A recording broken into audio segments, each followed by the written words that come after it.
We begin by seeing a group of people on a sightseeing boat observing the beautiful landscapes of the stunning beach in La Palma. As the guide presents the place, two friends take photos, and one of them realizes she has lost an earring. 1 minute later, the younger one decides to take a dive while her friend insists on looking for the earring. After the friend dives in, the water starts to heat up, causing a dense steam fog. With her friend not returning from the swim, it worries everyone on the boat. Suddenly they see the young woman floating under the boat, apparently already dead. Things worsen as the water begins to boil, creating a hot and suffocating mist. Suddenly, the glass of the vessel cracks and then shatters, and everyone on the boat dies. Frederick's family is on their way to a pre-booked hotel on a small island in Norway. This island is a famous tourist destination in Norway, attracting numerous visitors annually to witness the first sunrise. Mr. Frederick and his wife Jennifer spent a lot on a seaside villa overlooking the horizon. The family was mesmerized by the stunning landscape, unaware that this charming trip would nearly cost them their home. In a deep canyon on the island, two researchers approach a fissure that exudes smoke. The woman's name is Emily, a geologist, accompanied by her colleague named Hawker. They work at the local geology office monitoring geological changes in the region. At the center of the island, a volcano has risen, and the entire landmass was formed over millennia by eruptions. Although it has been dormant for 15 years, the internal movements of the volcano have not ceased. At work, Emily noticed oddities in the equipment and quickly took Hawker to investigate. Sensing the acidic smoke, Emily realized that the volcano could be reactivating. To collect data, they ventured into the hot fissure. Inside it, Emily noticed an anomaly. The dry cave was dripping water, signaling a significant increase in temperature. She immediately began to collect water samples. While Emily worked, Hawker crouched down and made a horrific discovery, where the ground was covered in dead bats. Emily became more convinced of her hypothesis. Using a device to measure oxygen levels, she discovered that CO2 concentrations inside the cave were 50 times higher than outside. But the worst was yet to come. As they prepared to leave with their samples, Hawker looked up and noticed a massive crack approximately 10 meters long extending across the ceiling. Emily concluded that the volcano had entered its active phase. She rushed to take Hawker out of the cave to report her findings. Meanwhile, Alvaro, from the geology office, is in his office thoughtfully looking at the newspaper on the desk, where the news reports a boat that found strange bubbles in the water, leading to the tragic death of all 7 tourists on board. However, Alvaro believes it was just a random accident. At that moment, Emily and Hawker also returned with their data. They delivered the collected samples to the director. Emily stated that the island's volcano could be reactivating and requested equipment to monitor its activity while warning everyone to prepare for unexpected scenarios. However, upon reviewing the data, Alvaro felt that Emily was exaggerating and reported that the island's volcano has always had some degree of activity and minor anomalies were not uncommon. The fissure they discovered has existed for years. Issuing an evacuation order based solely on this data would cause severe disruptions, as the high tourist season and sudden evacuations could result in daily losses of millions. However, Alvaro was not irresponsible and agreed to install monitoring equipment and asked the two to maintain close vigilance. Seeing Alvaro's cautious approach, Hawker felt frustrated but also empathetic. It turns out that years ago, Alvaro faced a significant judgment error. At that time, the geology team detected unusual signs from the volcano and suspected an imminent eruption. Alvaro hastily ordered an emergency evacuation. However, after weeks of waiting, the volcano showed no activity, leading to public backlash for costing the islanders their entire summer income. Even so, Hawker believed that Alvaro was underestimating the volcano's power. An eruption would send ash clouds hundreds of meters high, covering the entire island in 3 minutes. However, the most terrifying threat was not the volcano itself, but a massive fissure stretching across the entire island. A new eruption could cause the slope to slide into the sea. Knowing that the island could sink during the eruption, Emily realized the terrible risk. While Alvaro refused to evacuate, he was still deeply concerned about the recent activity of the volcano. He visited the hospital to collect the forensic report on the sunken ship. Among the victims, many had extensive burns, indicating that the seawater was extremely hot at the time. However, after the police inspected the incident area, the seawater temperature was found to be completely normal. Based on the existing evidence, the forensics team suspected that this accident was directly linked to volcanic activity. Meanwhile, the tourists on the island remained oblivious to the anomalies of the volcano. Everyone was happily participating in activities. After lunch, Frederick's family also went to the beach.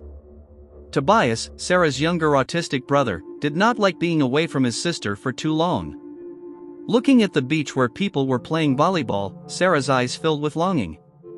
Her father, Frederick, noticed her hesitation and told her to go play, promising to take care of Tobias for a moment. Happy with his words, Sarah went cheerfully. Not long after, Frederick noticed his wife being approached by a stranger, which left him uneasy. However, looking around, he was horrified to see that Tobias was no longer in the pool. Desperate, Frederick searched everywhere but found no trace of Tobias. Hearing about her brother's disappearance, Sarah immediately stopped her volleyball game and joined the family to search for him on the beach. While everyone was in a panic, a tourist pointed to some rocks, saying he saw a boy who looked like Tobias. Hearing this, Frederick turned and saw Tobias up on the stones. Frederick anxiously ran over, but when the family reached him, they witnessed a strange scene. The sea was full of sea turtles. The animals seemed to be migrating, and the sight of the enormous group caught the attention of many tourists. Since the island had a turtle sanctuary, no one thought much of it.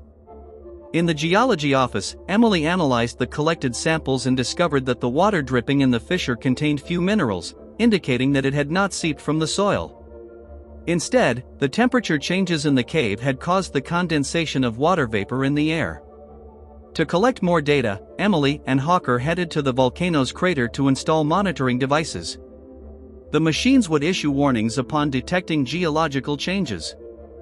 However, upon reaching the mountainside, Emily discovered a new fissure in the center of the range. Hawker measured it and found it was 50 centimeters wide, with signs of subsidence in the surrounding areas. Emily installed a device near the fissure, and as soon as the machine activated, alarming data came through. When the team looked at the screen, they were horrified to see that the internal temperature of the mountain had increased dramatically.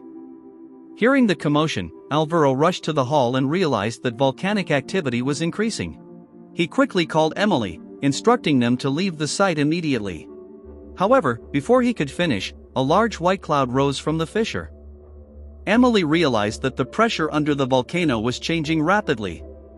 If the volcano erupted, the consequences would be catastrophic.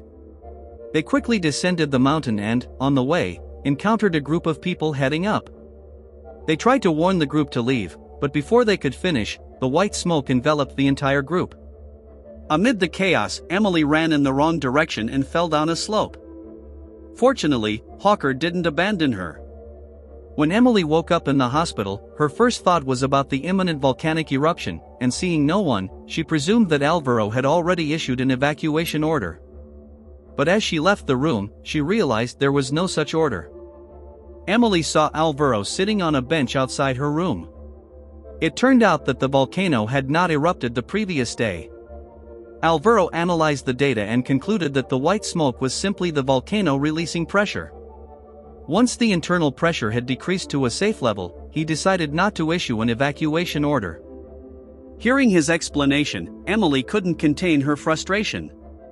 As a geologist, she knew that when a volcano releases pressure, it means it has entered the eruption phase. The fissures at the summit couldn't release all the pressure. Emily instructed Alvaro to issue an evacuation order immediately, warning that if the volcano erupted, it would be too late. However, despite Emily's insistence, Alvaro still refused. He was concerned that his findings might lead to another false alarm, like years ago. It wasn't about fearing dismissal, but the immense cost of evacuating the entire island, far beyond what they could bear. Annoyed that Alvaro only cared about costs on his computer, Emily persistently insisted that the volcano was about to erupt. She demanded that Alvaro alert the entire island, threatening to disclose the information online herself, even if she faced backlash if the volcano did not erupt. Eventually, Alvaro proposed a compromise. He took Emily to City Hall to meet with the mayor's secretary, Ms. Mary. However, upon hearing about the possible eruption, Mary's reaction mirrored Alvaro's. She even argued that the island's inhabitants wouldn't believe any data, and unless the volcano were smoking or shaking, they wouldn't leave. Emily felt trapped but remained determined to make the information public.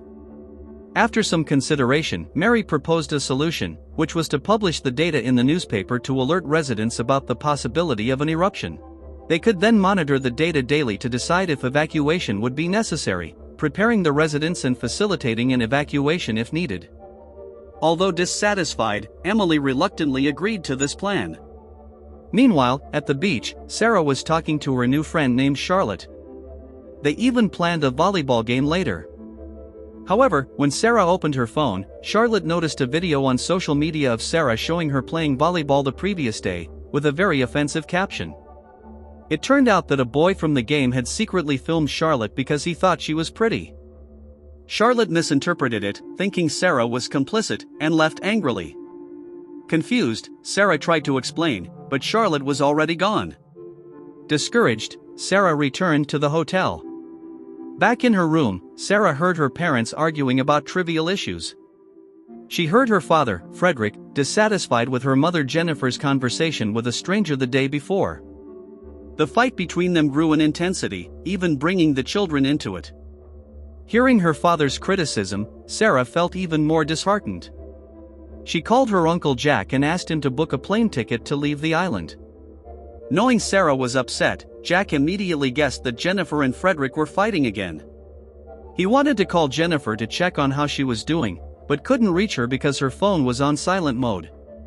Unable to contact his sister, Jack helped Sarah book the flight. While Sarah was packing her things, the geology office issued an alarm.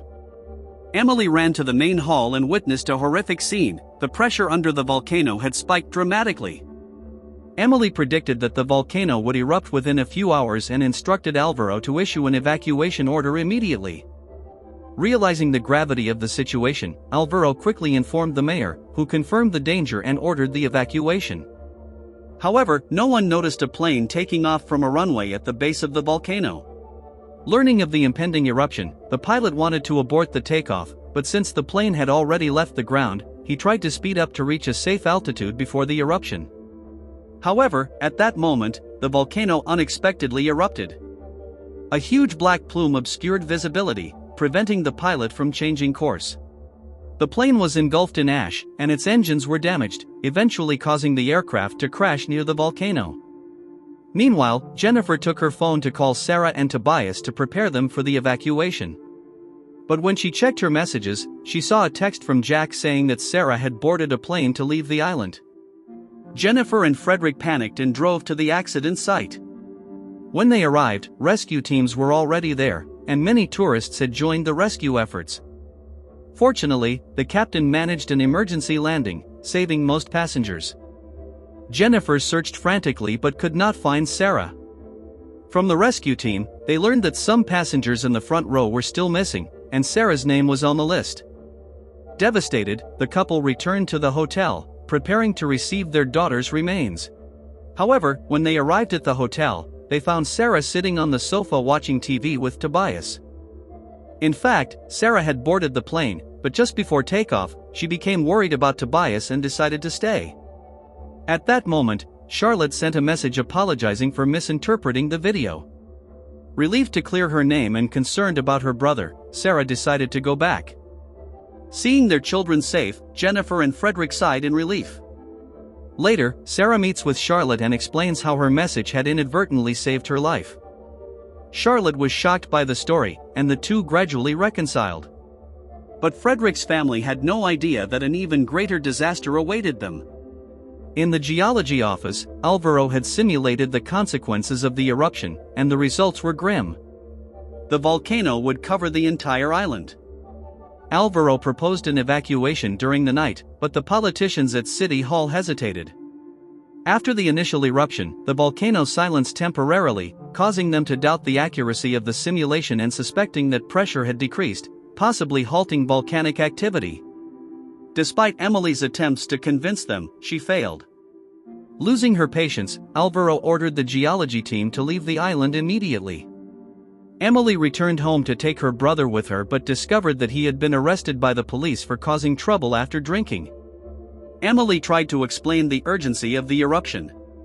She instructed the police to evacuate before dealing with the case. But they said they hadn't received an evacuation order. Refusing to give up, Emily fiercely argued with the officers. Although they released her brother, they detained Emily for spreading false rumors. Despite her efforts to explain, she remained in custody. Meanwhile, Jack was sleeping at home when he received an urgent call from a colleague at the Foreign Office. They informed him that the volcano on the island had erupted and the situation was critical. Jack rushed to the office, which was already crowded with people. During the meeting, Jack learned that the previous eruption had created a fissure over 200 meters long across the island. Spanish geologists predicted that geological changes could cause landslides and tsunamis. The worst part was that the landslides could intensify the eruption, escalating the disaster to its peak. Looking at the simulation results, Jack was horrified to remember that his sister Jennifer and her family were still on the island. After the meeting, Jack quickly checked the flights and found that all flights in the area had been cancelled. Even ferry routes were avoiding the region. However, he found a ferry near another island adjacent to lava, scheduled to depart in 20 minutes. On the island, Jennifer was still oblivious to the danger. Feeling guilty for often neglecting Sarah's emotions, she decided to spend quality time with her daughter. Just when Jennifer was about to enter the water, Jack called, warning her of the urgent situation. Hearing his warning, Jennifer realized the gravity of the threat and quickly began packing her family to leave the island. While packing, Sarah remembered her friend Charlotte and wanted to find her so they could evacuate together. However, Charlotte was not at the hotel and her phone was not answering. Jennifer warned Sarah that there was no time to search, and reluctantly Sarah left the hotel with her family.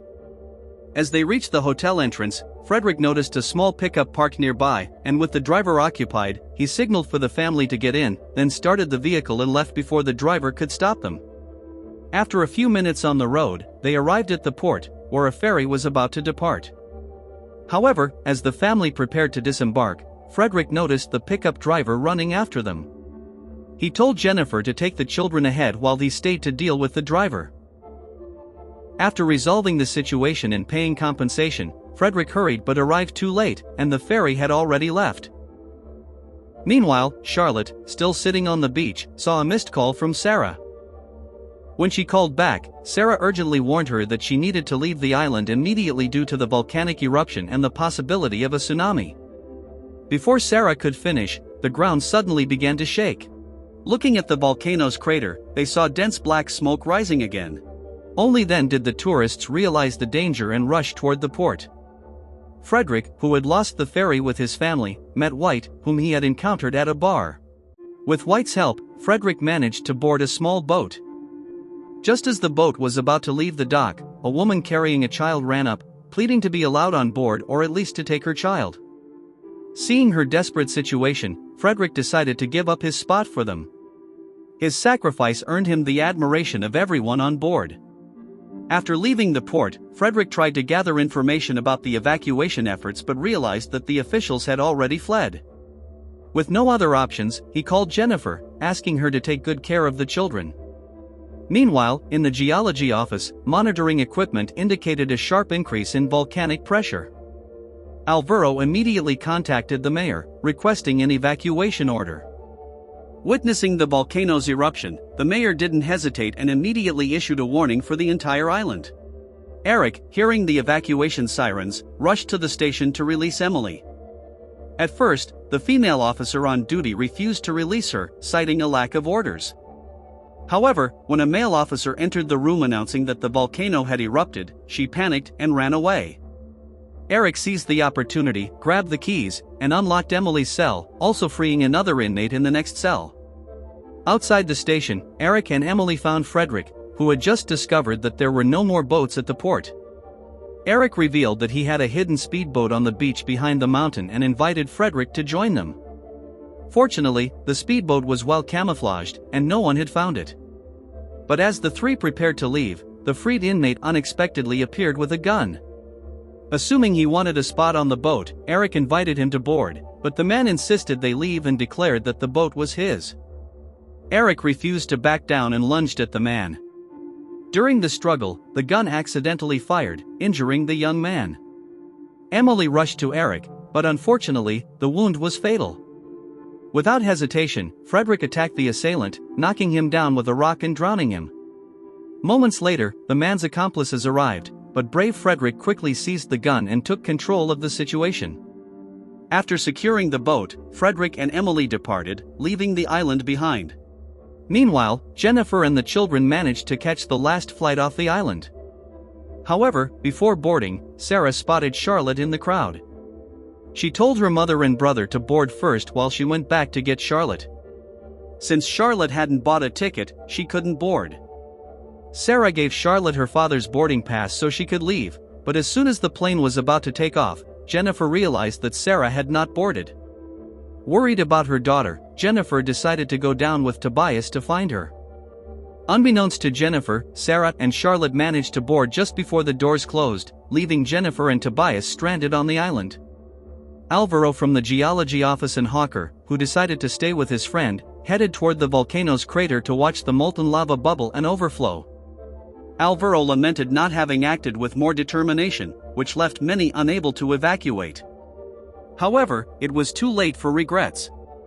As the two prepared to share a bottle of wine that Hawker had brought, the ground began to shake violently. The eruption caused the western fissure of the island to collapse, sending millions of cubic meters of earth into the sea, triggering a massive tsunami.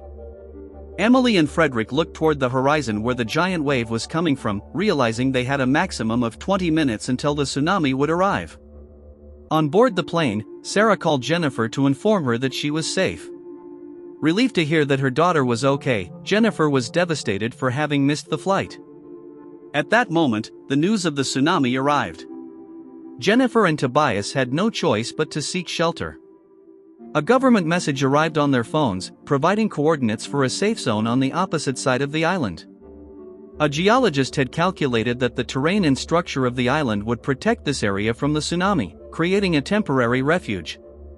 Jack, defying the Prime Minister's secrecy order, sent the coordinates of the safe zone to all residents of the island. The airport was on the opposite side of the safe location, and unfortunately, even being a high area, it would be the place to receive part of the impact from the massive wave. Sarah was with Charlotte, and seeing that the plane would not take off in time, they comforted each other.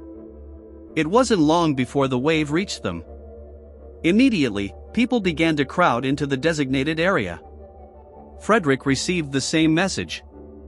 He steered the boat at top speed toward the safe zone, but tsunamis from both sides converged, trapping them in the middle. When it seemed there was no escape, Frederick managed to steer the boat into a harbor protected from the waves, avoiding danger just in time. He and Emily disembarked, joining the many survivors already gathered on the shore. While resting, Frederick heard a familiar voice calling his name. Turning around, he saw Jennifer and Tobias running toward him.